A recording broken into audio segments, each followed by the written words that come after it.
RP union Sircilla ఆధ్వర్యంలో సోమవారం రోజున గంగపుత్ర సంగమంలో మహిళా దినోత్సవ వేడుకలు ఘనంగా నిర్వహించారు. ఈ వేడుకలకు విశిష్ట అతిథిగా సిరిసిల్ల మున్సిపల్ చైర్మన్ జిందం కళాచక్రపాణి, ముఖ్య అతిథులుగా మున్సిపల్ కమిషనర్ లావణ్య పాల్గొన్నారు.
నేను మాట్లాడుతున్న వినబడుతుంది కదా.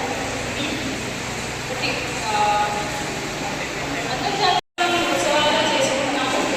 కానీ ఇది దినంలో ఉన్న అంశం ఏంటంటే, ఒకప్పుడు మన ప్రపంచవ్యాప్తంగా కూడా మహిళల్ని చిన్న చూడాలి, సరే ఇంకా సమానంగా లేకపోవడం, విప్లవాలు చేయడం వల్ల మనం ఈరోజు ఈ యొక్క అంతర్జాతీయ మహిళా దినోత్సవాలను పురస్కరించాము.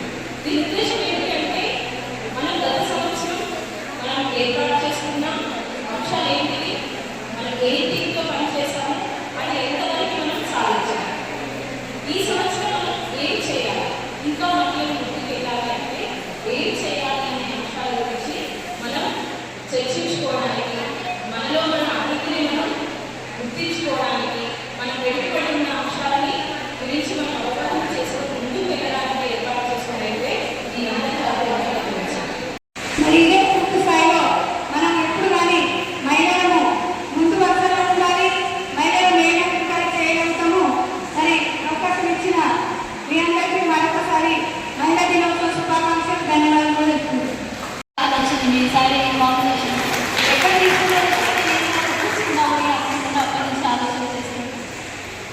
మీకు ఆకలి అవుతుంది అని అనుకుంటున్నాను. ఒకవేళ అవ్వట్లేదు అంటే కనుక ఒక రిక్వెస్ట్, ఆల్మోస్ట్ ఈ మెట్రో సిస్టమ్కి వచ్చి అంటే 2 years అవుతుంది గ్యాప్ వచ్చినప్పుడు. సో జిహెచ్ఎంసీలు గవర్నమెంట్ కాబట్టి మున్సిపాలిటీస్లో అంటే ఎక్కువ సాధించే ఉంటుంది మెట్రో పాల్గొని.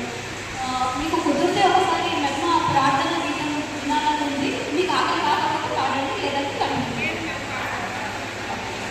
మున్సిపల్ ఏరియాస్లో పేదరికం అనేది నిర్మూలించడానికి ఉండే సభ్యులు మీరంతా. సో మీరు చేసిన పనులు చూసుకున్నట్టయితే అది ఓన్లీ సిరిసిల్లానే కాదు, తద్వారా అంటే దేశానికి కూడా చాలా యూస్ఫుల్గా ఉండే ప్రోగ్రామ్స్ని మీరు చాలా ఆన్ గ్రౌండ్ వెళ్ళి చేయడం అనేది జరుగుతుంది. ఇప్పుడు మీరు చూసినట్టయితే ఏదైనా స్కీమ్స్ పేరు చెప్పండి, మీకు ఇష్టమున్న ఏదైనా స్కీమ్, శ్రీనిధి కానివ్వండి, పిఎం స్వానిధి కానివ్వండి. అండ్ నేరుగా ఇప్పుడు వేరే దేశస్తులు మన ఇండియాకి వచ్చి అదే ఇంత ఒక స్ట్రీట్ వెండర్స్కి కూడా జీపే అనేది ఇంత ఈజీగా వాడుతున్నారు. ఎలా అని చెప్పి జర్మనీ వాళ్ళు, ఇతర దేశాల వాళ్ళు మన ఇండియాకి వచ్చి చూస్తున్నాం. ఇదంతా ఇలా అవ్వడానికి కారణం ఏంటి అంటే, గ్రౌండ్ అప్పర్ లెవెల్లో ఒక పాలసీ తీసుకొని గ్రౌండ్ లెవెల్లో మీరు ఇంప్లిమెంట్ చేస్తేనే కానీ ఇలాంటి పరిస్థితి అనేది మనం ఇప్పుడు చూసి లేదు. కాబట్టి మీరు ఓన్లీ మీ మేడం చెప్పినట్టు మీ కుటుంబాలని బాగుపరుచుకుని ఇతరత్ర అంటే మిగతా మీ ఏరియాలో ఉన్న పవర్టీని కూడా ఎలిమినేట్ చేసే చాలా మంచి అవకాశము, ఒక అదృష్టం అని చెప్పాలి. ఎందుకంటే మీ కుటుంబాన్ని మీరు అప్లిఫ్ట్ చేస్తూ అండ్ ఇతర వేరే గ్రూప్స్ని కూడా, అంటే ఒక ఆర్పీ చేతిలో ఒక 200 మంది సభ్యులు ఉంది. ఆ 200 మంది సభ్యుల్లో వాళ్ళ లైఫ్లో ఎంతో కొంత ఒక చేంజ్ అనేది మీరు తీసుకురాగలరు. సో మనకి సస్టైనబుల్ డెవలప్మెంట్ గోల్స్లో భాగంగా కూడా పవర్టీ ఎలిమినేషన్ అనేది ఒక ముఖ్య అంశం. సో దీన్ని కూడా మీరు చేంజ్ చేయాలి. అంటే మనకి ఇప్పుడు ఉన్న ప్రస్తుత పరిస్థితుల్లో మల్టీ డైమెన్షనల్ పవర్టీ అనేది 15% ఉంది. సో మనకి గవర్నమెంట్ ఇచ్చే ఆదేశాల ప్రకారం, పాలసీస్ ప్రకారం మీరు కరెక్ట్గా చాలా వరకు చేస్తున్నారు. ఇంకా గ్రౌండెడ్గా వెళ్ళి మీరని కాదు, మీ గ్రూప్ మెంబర్స్ని కూడా వాళ్ళకి అసలు ఏంటి అనేది తెలియజేస్తే కనుక వాళ్ళలో కూడా చాలా లైఫ్ అనేది మార్పు వస్తుంది. ఏంటి అంటే జెంట్స్లో వాళ్ళు కష్టపడడం అయితే ఇంటికి ఇవ్వడము, లేదంటే తాగడము, సంథింగ్ అనేది ఖర్చు చేస్తుంటారు. సో లేడీస్ ఎప్పుడైతే చేతిలో మనీ అనేది అంటే వాళ్ళ ఫైనాన్షియల్ ఫ్రీడమ్ అనేది లేడీస్ చేతిలో ఉంటే కనుక అది ఖచ్చితంగా వాళ్ళ ఇంటికి బాగాకే ప్రయత్నిస్తారు. కాబట్టి మీరు మీ గ్రూప్స్లో కూడా చెప్పండి, పవర్టీ ఒకటి అని కాదు, మల్టీ డైమెన్షనల్ పవర్టీ అంటే హెల్త్ ఉంటుంది, ఎడ్యుకేషన్ ఉంటుంది అండ్ స్టాండర్డ్ ఆఫ్ లివింగ్ ఉంటుంది. సో ఈ మూడింటి అంశాలను కూడా మీరు ఎలా అయితే బాగుపరచుకోవాలనేది మీరు ఫస్ట్ అవగాహన తెచ్చుకున్న తర్వాత ఈ గ్రూప్స్ మెంబర్స్కి కూడా చెప్తే కనుక ఖచ్చితమైన మార్పు అనేది వస్తుంది. ఇంకా మెయిన్గా లేడీస్ విషయాలని అర్థం చేసుకుంటాను. మనకు అదృష్టం, నేను వచ్చి కొద్ది రోజులు వెళ్తున్నానని మన చైర్పర్సన్ మేడం చాలా డౌన్ టు ఎర్త్ పర్సన్. తను ఏంటి అంటే చెప్పకపోయినా ఒక బాధని అర్థం చేసుకుంటుంది అని అనిపించింది మేడం అంటే కొన్ని సందర్భాలలో చూసినప్పుడు.